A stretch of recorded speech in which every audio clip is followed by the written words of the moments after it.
ئەوەی دەستی بە خوێنی گەلەکەمان سوور بێ دووریا نێزیک بە سزای خۆی دەدات. هیچ پاساوێک نییە بۆ ئەو پەلامارانە و ئەو هێرشانەی دەکرێتە سەر هەرێمی کوردستان لەگەڵ لایەنە ئێرانیەکانیش قسە کراوە گلەیەکانی خۆمانمان پێگەیاندووە بەناوی خودای گەورە و مێرەبان. جارێکی تریش بەبێ پاسا و هێرش کرایە سەر خەڵکی بێتاوانی هەرێمی کوردستان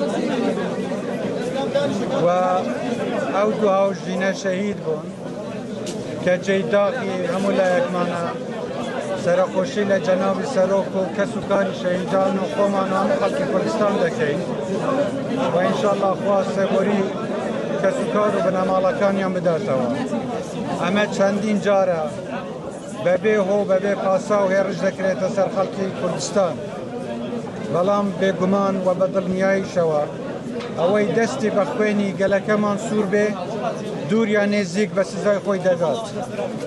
ئێمە بەردەوام دەبین لەسەر ئەوەی کە لەسەر ڕێگەی شەهیدەکانمان بڕۆین بۆ ئازادی گەلەکەمان، بۆ سەربەرزی گەلەکەمان، بۆ پاراستنی خاک و وڵاتەکەمان بەردەوام دەبین ئینشاءالله.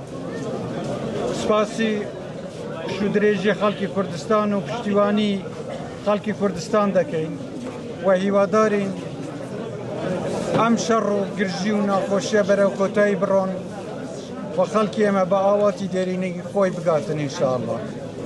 جارێکی تر سەرخۆشی لە هەموو خەڵکی کوردستان دەکەین و سەری ڕێز و نەوازش بۆ بنەماڵەی سەربەرزی شەهیدان داهێنێنین. زۆر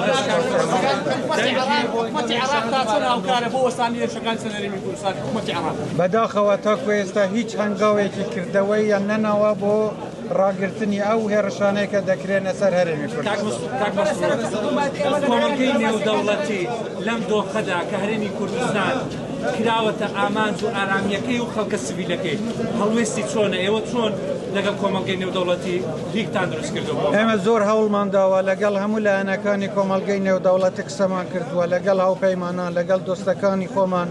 دۆستی زۆرمان هەیە، هەمویان پاڵپشتی خۆیان بۆ هەرێمی کوردستان و بە خەڵکی بێتاوانی کوردستان دووپات کردوتەوە و ئومێدەوارین بتوانن کە سنوورێک بۆ ئەو پەلامارانەی دەکرێنە سەر هەرێمی کوردستان دابنێن، بەڵام تاکو ئێستا دیارە ئەو پەلاماردانانە هەر بەردەوامن و بەرپرسایەتی گەورە دەکەوێتە سەرشانی حکوومەتی فدرالی عێراق بۆ ئەوەی ڕێگری لەو تەرۆریستانە بکەن کە پەلاماری کوردستان دەکەن.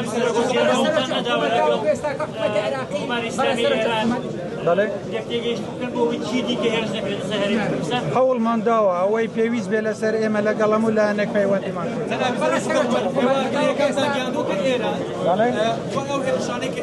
سەر هەرێمی کوردستان ئێوە هەوڵتان نەداوە لەگەڵ ئێران قسە بکەن بۆی ئەو هێرشانە دووبارە نەبێتەوە، چونکە ئێرە هیچ بنکەیەکی هاوپەیمانانی لێ نییە، ئەمریکای لێ نییە. بەڕاستی ئەم هیچ پاساوێک نییە بۆ ئەو پەلامارانە و ئەو هێرشانەی دەکرێتە سەر هەرێمی کوردستان لەگەڵ لایەنە ئێرانیەکانیش قسە کراوە گلەیەکانی خۆمانمان پێگەیاندووە. پێشمان گوتووە هەرێمی کوردستان بەشێک نەبووە لەو شەڕە و ئێمە مەترسینین بۆ هیچ لایەنێک، بەڵام ئەو لایەنانەی کە پەلاماری کوردستان دەدەن بەڕاستی بەرامبەر بەخوا و وجدانی گەل و خەڵک بەرپرسیارن، چونکە هیچ هۆکارێک نییە بۆ ئەوەی هێرشانە بکەن.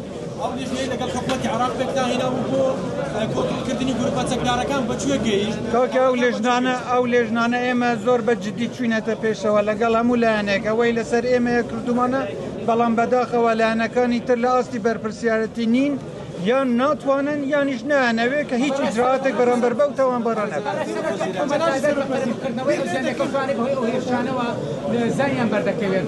هەرێمی کوردستان چ دەرگایە دەگرێتە بەر تۆم پرسیارم تایبەتە بە پەیوەندیە دیپلۆماسیەکانتان تا چەند بەکاری دێنن بۆ ئەو هێرشانە بۆ سەر هەرێمی کوردستان بوەستێت؟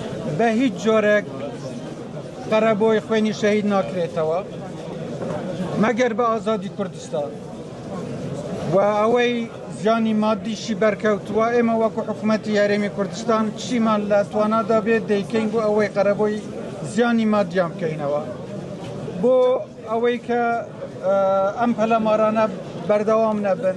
لە ڕووی دیپلۆماسیەوە هەموو هەوڵێکمان داوە لەگەڵ هەموو لایەنەکان پەیوەندیمان کردووە و داوامان لێکردوون کە کوردستان بپارێزن، بەڵام بەداخەوە ئەوانەی کە دەسەڵاتیان هەیە و توانای ئەوەیان هەیە ڕێگری لەم تاوانبارانە بکەن تاکو ئێستا هیچ کردەوەیەکی هیچ کردارێکی کردەوەی یان نەناوە بۆ ئەوەی ڕێگری لەو تروریستانە دەرگیری تونتر بکەن جەنابی سەرۆکوەزیر.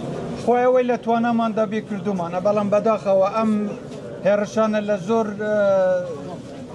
لە زۆر شوێنەوە دەکرێت دیتر توانای هەرێمی کوردستانیش سنووردارە بەڵام ئەبێ هەموو لایەکمان وریابین و هاوکار بین بۆ ئەوەی خۆمان پارێ جنابی براگەرۆ ئەو لایەنە عێراقیانە کە هێرش دەکەنە سەر هەرێمی کوردستان و سیڤیل و مەدەنی و داروبەر ئەوانە دەستنیشان کراون لۆ لایەنە عێراقیەکان تا هیچ باڵێ دەزانن زۆر باش دەزانن کێن بە ئازادی دەسوڕێنەوە لەلایەن حکوومەتەوە هەم پارەدار دەکرێن هەم ڕێگەیان پێدراوە بەڵام حکوومەت دەڵێ ئێمە توانای ڕوبەڕووبوونەوەمان نییە ئیتر خۆیان نانەوێ یانیش توانەیان نییە ئەمە بەرپرسیارەتەکەی هەردەکەوێتەوە سەر حکوومەتی فدرالی جارێکی تر سوپاسیان و لە یەکتان دەکەم سەلامەت.